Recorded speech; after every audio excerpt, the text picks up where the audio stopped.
فريدو دلوقتي يا حبايبي خلاص خلصنا في الفرن ولسه وسوينا يعني دي يا دوب بردت اهي.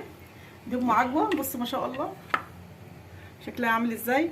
طبعا دون عشان خاطر اللبن اللي انا عملته في القعر، بس عادي بنطلعها اهيا. بصوا بطلعها بحاجه زي كده برضه. استني ثانيه واحده بس ايه، بصوا لو لزقت تطلعوها كده بس اهي. بص القرع شكله عامل ازاي كده. نعم يا اختي. ودي الساده، بصوا الساده شكلها تحفه ازاي. تعالوا بقى اما نفتح واحده، هي بردت خلاص في الفرن لسه. نشوف الهشاشه بتاعتها من جوه منظرها عامل ازاي. بصوا مخرمه ازاي، تحفه. كلهم دقوها قالوا تحفه. وطبعا دي ام عجوه اهيا، بصوا منظرها عامل ازاي. ودي ام ملبل، الصينيه دي ام ملبل. بصوا القرع عامل ازاي. نفتح بقى واحده من ام سمسم، دي اسمها نواعم الافران. بصوا الملبل من ضوء تحفه، طعمها تحفه تحفه تحفه. ده المكسرات بالملبن. وطبعا ده كان فيديو النهارده. دي حاجه فطار، حاجه عشاء، يعني تنفع في نص النهار كده لما نجوع نعمل كوبايه شاي كده ساده، شاي بلبن، شاي حلبه لو مفيش لبن. فدون حاجه بسيطه يا حبايبي، ندفي بيتنا. قومي اعملي نص كيلو وفرحي بيتك ودفي بيتك بخير ربنا. دون فيديو قراقيش. عملنا قراقيش، عملنا نواعم الافران، عملنا كعب الغزال اللي متحني. وعشان خاطر فريده، بصوا فريده بتاكل اهي. مام مام مام. حلوه يا فريده، حلوه حلوه. قولي حلوه، قولي حلوه. يخ يا حبيبتي معلش الصينيه سخنه بتقول يخ. فاحط لايك واشتركوا في القناه عشان يوصل لكم مني كل جديد. وده كان فيديو النهارده يا حبايبي، والسلام عليكم ورحمه الله وبركاته. السلام عليكم ورحمه الله وبركاته. ازيكم يا حبايبي، عاملين ايه؟ يا رب تكونوا في اسعد حال. قبل ما نبدا الفيديو نصلي على النبي ونذكر الله. اللهم صل وسلم عليك يا حبيبي يا رسول الله. اللهم بارك في اي حاجه بنعملها، اللهم بارك في اي حد يحط لايك ويشترك في القناه. النهارده هنعمل حبه قراقيش كده هو لزوم الفطار او لزوم العشاء. انا اليومين دول انا بعمل لكم حاجات تنفع فطار او تنفع عشاء. عملنا مع بعض الطعميه، وعملنا مع بعض الفول المدمس. عملنا مع بعض فيديو من شهر بتاع الجبنه القريش، وهعمله تاني ان شاء الله بس لما يجي لبن نوع حلو. وده ده الخض بتاع الزبده اللي انا عملتها من القشطه، كان عندي في الفريزر وطلعته. قلت النهارده بقى نعمل ايه، حبه قراقيش ينفعونا في لزوم السقعه ولزوم الفطار، لزوم عشاء، لزوم في اي وقت تحسي ان انت جعانه تعملي شاي بلبن وناكل بيها. وطبعا تكلفتها في البيت ارخص من معجنات بره، بتبقى غاليه جدا. وكل حاجه موجوده عندنا في البيت. الدقيق بس اللي اشتريناه الدقيق بقى ب 18 جنيه. معلش كل حاجه غاليه، ما انت بتجيبي الكيلو من الفرن ومعمول بزيت، وزيت من ربنا يعلم اللي هو نوعه ايه. انا العجوه دي اللي انا كنت مخزناها معاكم في الفيديو ده ملبل بالمكسرات، كان عندي من مولد النبي، كنت حاطاه في الفريزر. بصوا يعني انا كل حاجه ما برميهاش، حاجه مش هتتاكل بعينها في الفريزر عشان اعملها في وقت تاني. وجبت انا هعمل 2 كيلو عشان خاطر الاولاد عاوزين كلهم. فعلى كل كيلو كيس خميره، ونص باكو بيكنج باودر، ونص كوبايه سكر، وهنعجن مع بعض بقى كوبايه سمنه وكوبايه زيت عشان القراقيش تطلع مقرمشه، وذره ملح. والزيت اهو برضه زيت نوعه نضيف، ما يكونش زيت غامق. عاوز تعمليها بسمنه بس هي كوبايتين بالحجم ده. الحجم ده 200 جرام، يعني الكيلو بياخد 400 جرام سمنه على زيت. لا اما سمنه بس زيت بس مش هتبقى حلوه قوي. هو بنديها بس ايه قد يعني ايه النص والنص او التلات ارباع، ممكن 3 كوبايات سمنه وكوبايه زيت. ده على 2 كيلو، على كيلو كوبايه سمنه وكوبايه زيت، كيس خميره، معلقه بيكنج باودر، نص معلقه ملح، نص كوبايه سكر او 4 معالق سكر، ومعلقتين سمسم. ما فيش سمسم مش مشكله، عاوزه تحطي بقى شمر، عاوزه تحطي ينسون، هم عاوزينها ساده او بالعجوه او بالملبل. فاحنا دلوقتي ايه، انا خلطت نص الدقيقه اهو والنص التاني هنخله. وهرجع لكم تاني بعد ما نكله وهشوف هنعمل ايه مع بعض. دلوقتي يا حبايبي نخلنا الدقيق، هنروح حاطين عليه السكر. احنا بنحبها مسكره، والسكر فايدته ايه؟ بيدي للقراقيش لون حلو. وهحط معلقتين سمسم، وهشيل الباقي للوش، وهنحط نص معلقه ملح،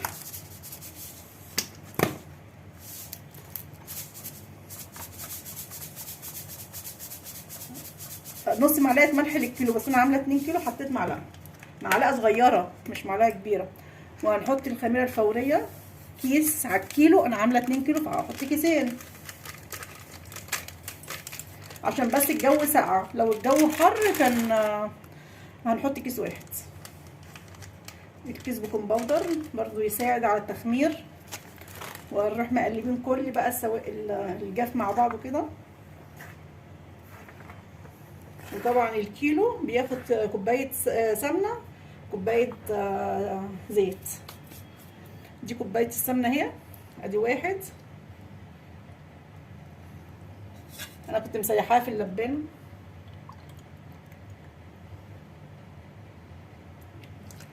ادي 2.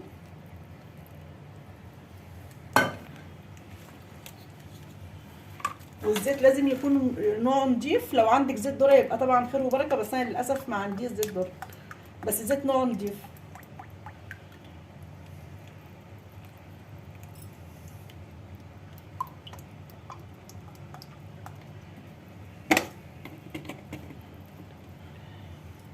وبعد كده هو بقى ايه، نقعد بقى نبسها زي ما تكوني هتبسي كحك بالظبط.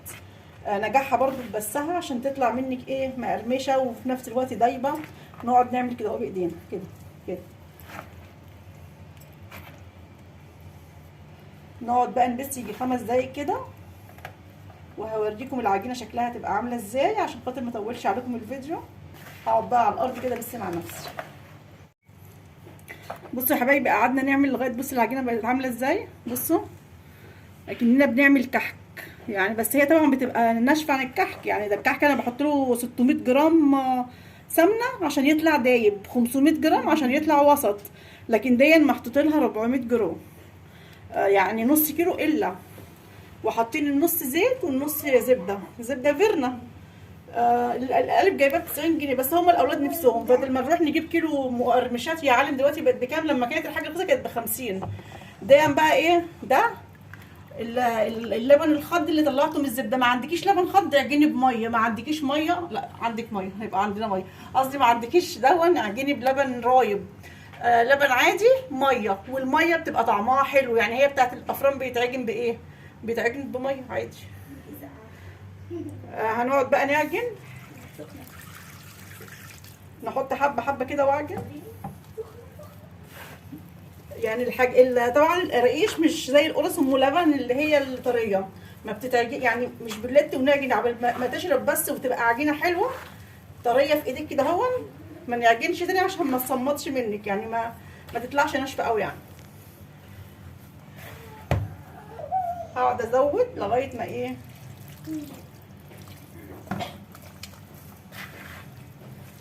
هخلص بقى واوريكم العجينه شكلها عامل ازاي في الاخر. دلوقتي يا حبايبي خلاص العجينه اهي، بصوا قوامها بتبقى كده. هنسيبها بقى يعني، بصوا قوامها بتبقى حلوه كده اهو، ولا هي طريه ولا هي ايه يابسه. هنسيبها بقى ايه شويه كده اهو قبل ما اروح اصلي بس واجي، وبعد كده بقى نقطعها مع بعض. مش بنسيبها تخمر، نغطيها بكيس كده بتاع 10 دقايق او ربع ساعه بالكثير، وبعد كده نقطعها مع بعض ونحشيها بقى بالملبن ونحشيها بالايه، بالعجوه، ونعمل ساده برضو ال3 حاجات. دلوقتي يا حبايبي خلاص اهو، نروح ماسكين العجينه كده، نروح فردينها كده ونروح مبططينها. هنعمل مع بعض الساده الاول، وبعد كده نعمل مع بعض ابو عجوه وابو ملبن.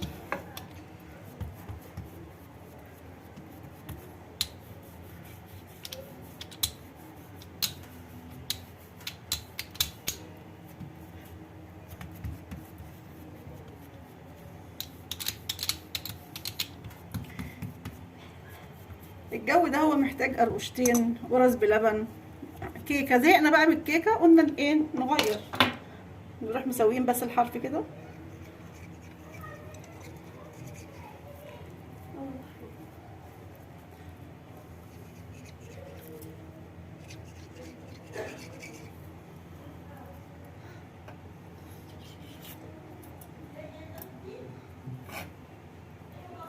ونروح ممكن نقطعها بالقطاعه وممكن بالسكينه، اللي ما عندوش قطاعه يقطع بالسكينه. القطاعه كده بتديها ايه،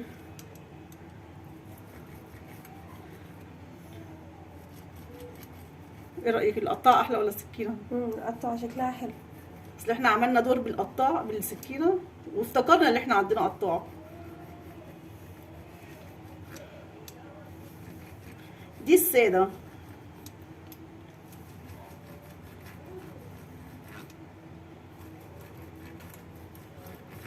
بس وهنجيب بقى الصينيه. بص انا كنت عملت دور، نروح بقى ايه مرصصينها كده.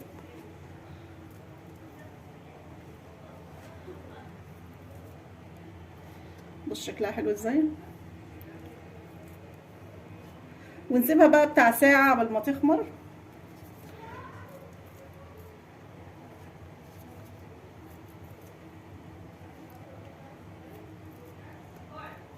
اهو دي الساده. انا عاملاها كبيره شويه عشان هما الواحده تلكم على طول، يعني اللي ياخد واحده ما ياخدش التانيه. بس هنعمل بقى دلوقتي ابو ملبل. ابو ملبل ده ملبل بتاع مولد النبي. انا كنت عايناه في الفريزر، يعني انا مش شارياه، كان عندي وما اتاكلش، فانا قلت بدل ما ارميه احطه في الفريزر اعمل قراقيش اعمل كحك. فانا شلت دول صابع ملبل من اللي هو اللي اسمه ملبل حبل ده.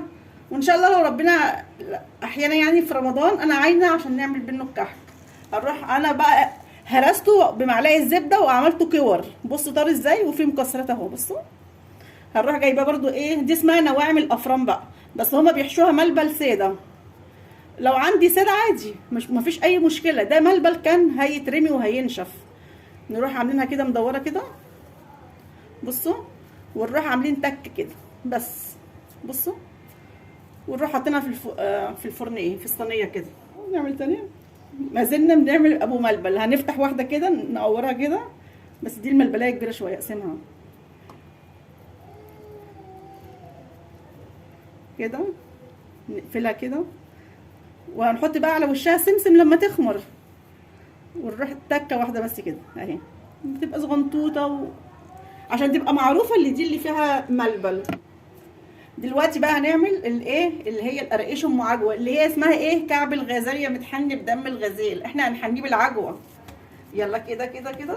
بصوا اعملوا اشكال زي ما انتوا عاوزين. عاوزين تعملوا كعب غزال، تعملوا كعب عصفوره. انا بعمل ايه، كعوبه كتير قوش، كعب يعني لا مؤاخذه يعني. لازم نخرج نفسنا يا جماعه من اليومين دول من الزهق اللي الناس كلها فيه. كل الناس زهقانه، هو انت هتعمليها فطيره مشلتته ولا ايه؟ كعب الغزال ده دلوقتي هتشوفوا يا جماعه. انا عملتها معاكم في العيد والسنه اللي فاتت. الحاجات دي بنعملها كل فتره، يعني هي في الساعه كده بتدفي وبتتخن بتتخن. ما احنا بما اننا بقى سيبنا نفسنا ولا رجيم ولا نيله، ناكل اللي نفسنا فيه. ولما الدنيا ساقعه تهدى شويه كده هنعمل بقى رجيم بقى، عشان الساقعه بتجوع. هننام جعانين يعني. كلوا وتخنوا زي الحاجات دي بتدفي يا حبايبي، وما ناكلش منها كتير فعلا عشان الصحه. انا بهزر يعني، هي واحده كفايه.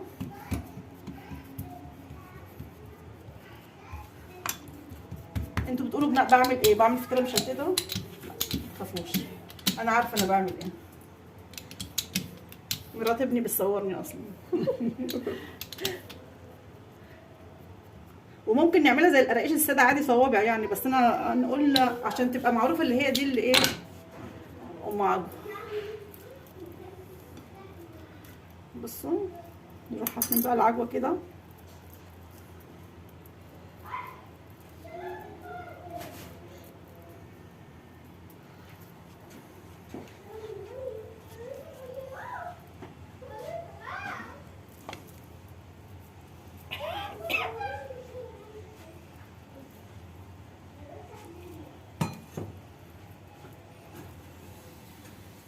هي اصلا العجوه لسه متلجه شويه، انا لسه مطلعاها في الفريزر، فعشان كده مش عارفه افردها عادي. دون البلح اللي انا كنت عاملاه في فيديو عجوه، يعني دون بلح مش عجوه اللي احنا شاريينها من.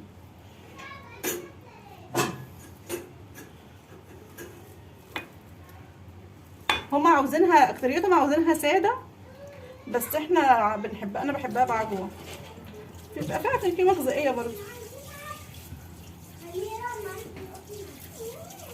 هنروح بقى ماسكين كده.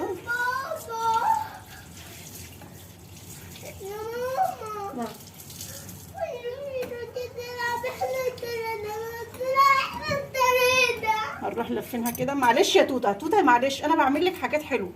لا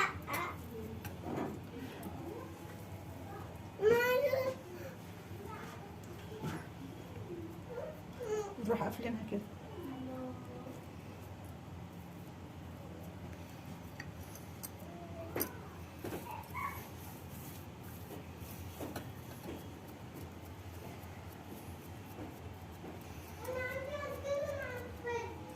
نجيب سكينه نقطعها بقى، نقطع بس الحرف دون.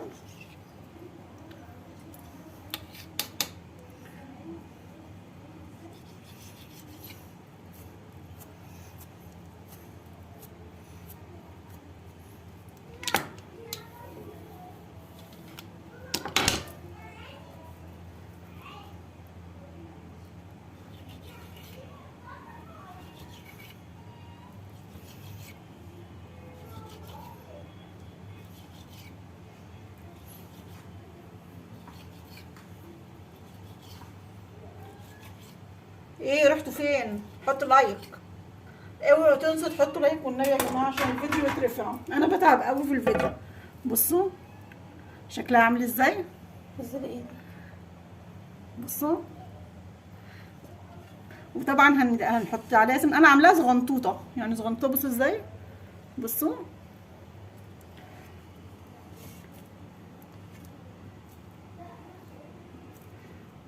بصوا ما شاء الله. فدون شكلي من اشكال ابو عجوه. ممكن تتعمل زي القراقيش عادي المتولة دي عادي جدا، بس انا قلت يعني نغير في الاشكال في الشكل. يا ماما هكمل بقى بقيه الكميه. ماشي، وهجيلكوا حبه واجيلكوا بقى نكون خلصنا واوريكم منظره النهائي عامل ازاي. ايه رايكم في التحفه دون؟ حبه وراجع لكم تاني. دلوقتي حبايبي خلاص خلصناهم اهون. ما شاء الله ال2 كيلو عملوا لي فرنه للاولاد وليا، والف هنا وشفا للفطار للعشاء.